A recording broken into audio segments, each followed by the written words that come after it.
Transformers, War for Cybertron, Studio Series number 9, Gamer Edition, Autobot Ratchet. It's got 28 steps.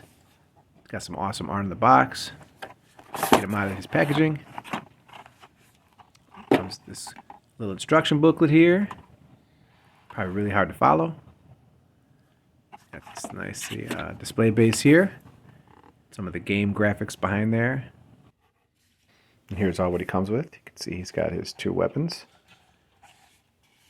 No other accessories. Here he is in robot mode. He's got this kind of translucent white plastic. A little bit of pinky red, but it's pretty good. Pretty faithful to the game. He's a little clean. He could use a little extra weathering, but that's just me nitpicking. Back here, he's got his weapon storage. It's a smaller post. Just plug it right in here. And then for his axe, there's also a tab back here. Let's grab that. Hey! Oh, hold on a second, Prime. And this tab's in right here. Man, Prime, I can't believe you're stealing Ratchet's new axe already. Jeez. Prime's gonna do what Prime's gonna do. There you go. Now you have full weapon storage for Gamer Edition Ratchet. You can also flip it around if you want to get a little bit of radio stations from Canada here. It's too bad the back of the robot is not game accurate, which is crazy, as this is how you mostly see your character when playing the game, so I don't know how they messed that up. I mean, all they had to do was have the backpack rotate or fold inside out. Okay, now if you want him to hold his weapon, you can simply plug it in his hand just like this. Or what I like to do is rip off his arm. Primus, no! You can actually plug it in right here. Oh, thank God. So it has the look of the game where his arm morphs into the weapon. I think that looks pretty good. Doesn't look too over-exaggerated or large. And once his arm has been ripped off, where do you store it? Where do you put it? Wouldn't you like to know? Well, on this guy, it's pretty cool. You take his backpack, you unfold it here. If you look, there's a little tab there on his arm. There's a little slot right there in his back. You kind of fidget it down here. Pop it in right above the post. It's a snug fit, but it's doable. And then once you do that, you take the backpack, fold it up, tab it in. And there you go. Totally hidden. Now he also comes with an Energon axe. Comes in 2 parts.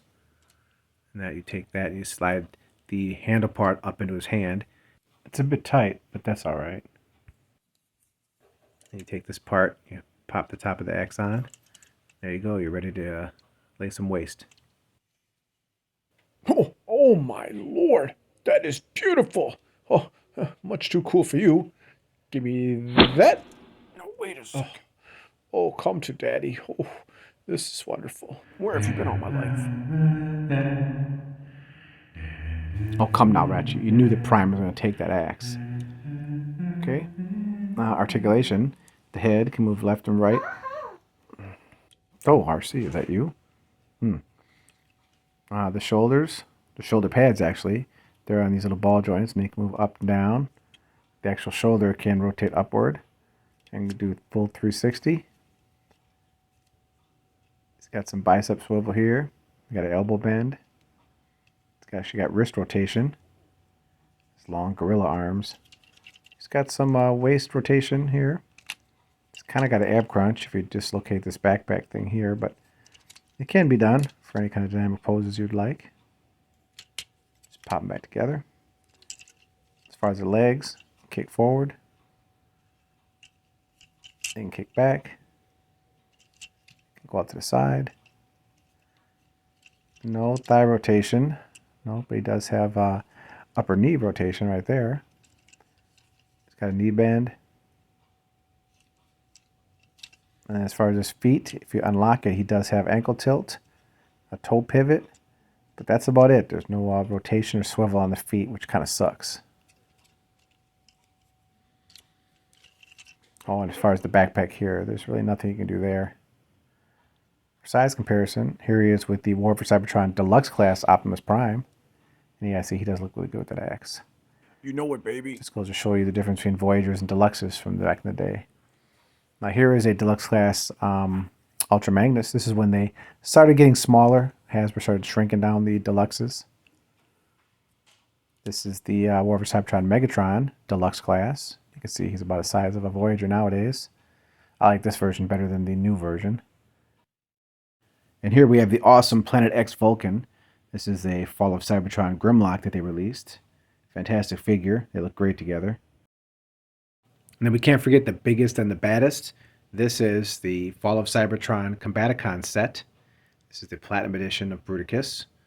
And on here I have the Microblaze Creations Military Titans add-on set. This figure is just fantastic, and they look great together, even though Bruticus still is a little too small. I'd love to see if Hasbro could re-release these in the Gamer Edition. Imagine that. And here's a nice group shot of most of the Warber Cybertron and Fall of Cybertron figures that I own. Let's hope Hasbro keeps releasing figures from these awesome games. Okay, for vehicle mode, here is Ratchet transformed. It's kind of a Cybertron style armored car with ambulance coloring. He rolls. You can see the bottom. Tabs together pretty well. These little door things can be a bit finicky here. You know, once you clip them in, it's pretty solid.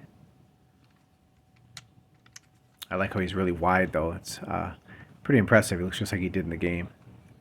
For weapon storage, you can take this add-on arm part and plug it in back here. Slot and tab connection. And as far as the axe, I can plug right up the top here. If you look, there's 3 posts and ports right here. Just line that up. And you're good to go. Kind of like a pseudo cannon, but it is what it is. Not for me. Put those back in the box. Now for vehicle comparison, here he is with the Fall of Cybertron Optimus Prime Deluxe Class figure. It's a lot smaller.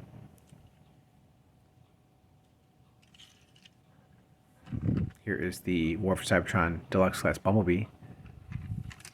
And they're pretty close in size, but Bumblebee is a pretty big size deluxe. Awesome figure.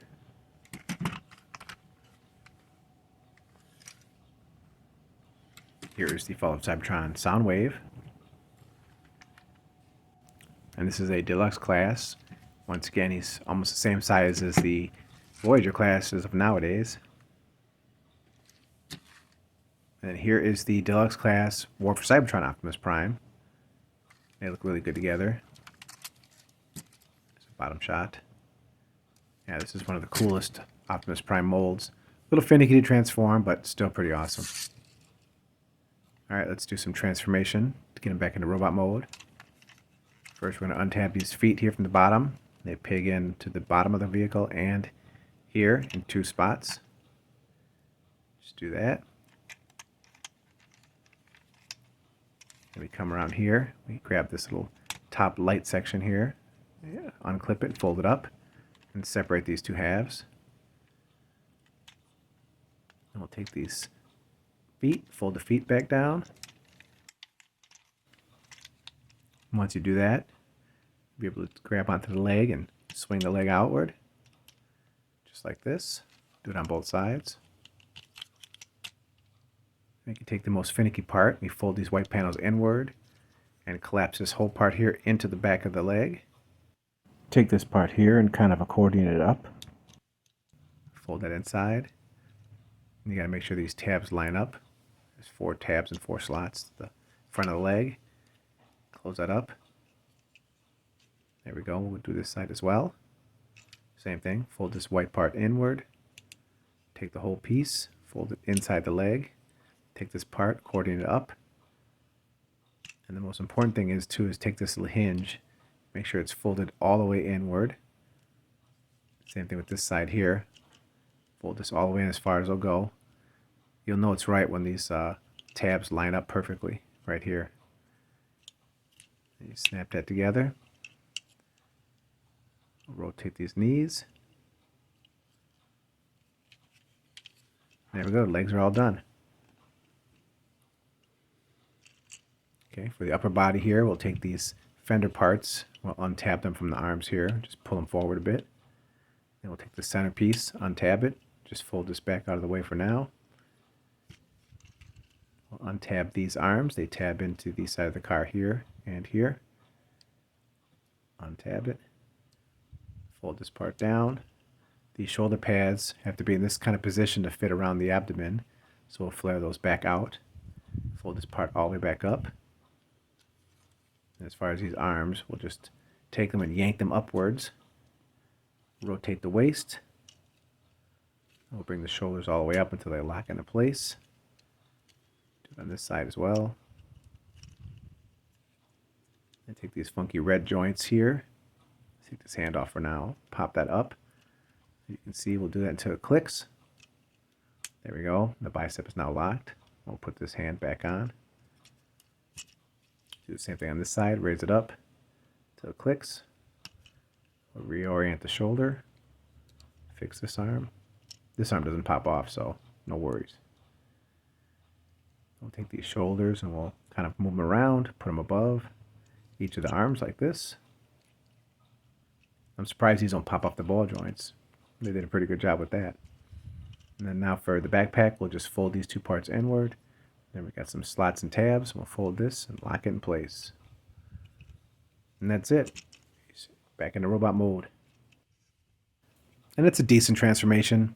Has some fiddly bits for the legs and the arms, but oh, and we can't forget this. There's a little Autobot symbol. You got to fold this part over. There you go. It's got a good head sculpt too. Got those little mutton chops going on.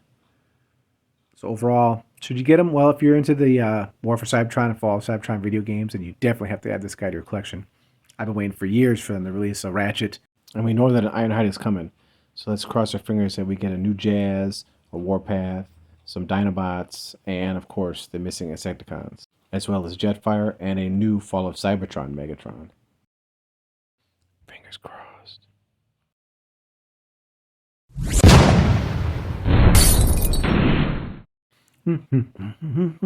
My, what a lovely axe. Don't mind if I do. Time to roll out. Oh, medic. Oh, yeah, wait. That's me. Oh. Make sure to like, share, comment, and subscribe. Thanks for watching.